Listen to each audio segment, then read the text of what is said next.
Surakarta, kota yang mendapatkan julukan sebagai kota budaya ini, menawarkan banyak hal yang menarik untuk dapat dieksplor. Ada banyak ikonik terkenal yang bisa dikunjungi di kota dengan julukan The Spirit of Java ini. Salah satunya Ponten Mangkunegaran, warisan budaya yang belum bisa banyak diulik.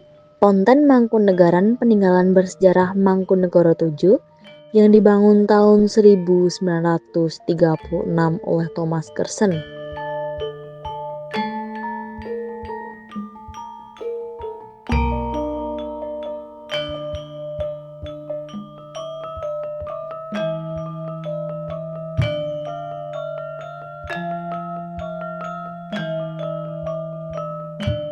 Saya nama Benediktus Budi Susetyo. Nama panggilan saya Beni. Ponten itu didirikan tahun 1936 oleh Mangkunegoro VII yang didasari dengan pemikiran bahwa Mangkunegoro VII awalnya tidak ingin seperti saudara-saudaranya, dia hanya tinggal di dalam tembok. Akhirnya dia hijrah pergi ke Belanda untuk belajar pengetahuan yang lebih modern. Ternyata setelah kembalinya dari Belanda mempunyai inspirasi bahwa Mangkunegoro VII itu ingin mensejahterakan masyarakatnya dalam hal juga menjaga tentang kesehatannya. Untuk itu didirikan Ponten ini. Ponten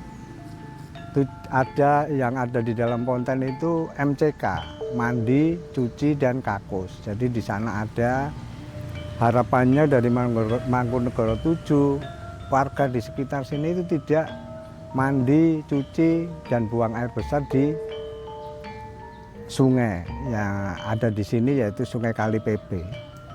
Ponten dibangun oleh Thomas Kersen. Jadi arsitektur dari Belanda, intinya perpaduan dari tradisional dengan modern. Bangunan ini seperti itu. Jadi kalau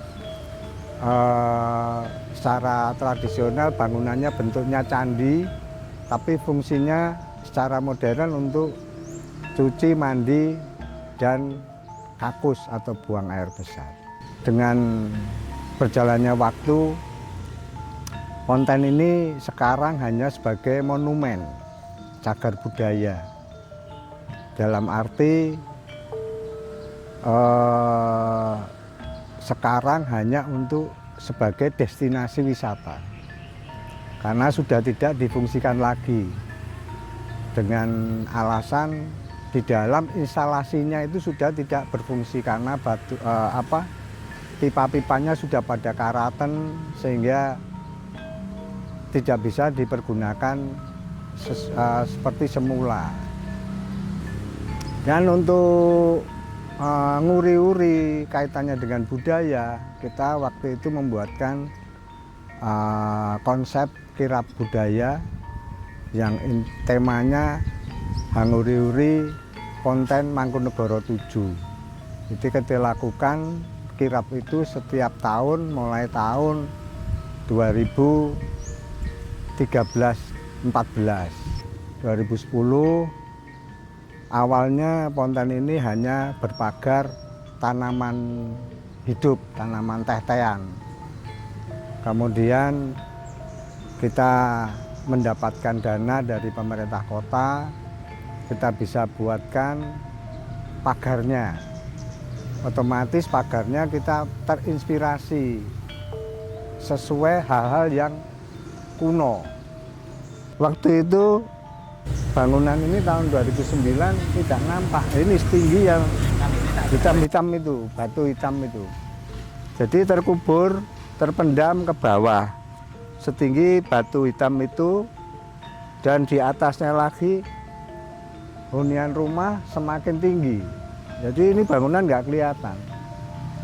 Nah, kita temukan di tahun 2009, saya sendiri yang melihat, kemudian ajukan untuk renovasi.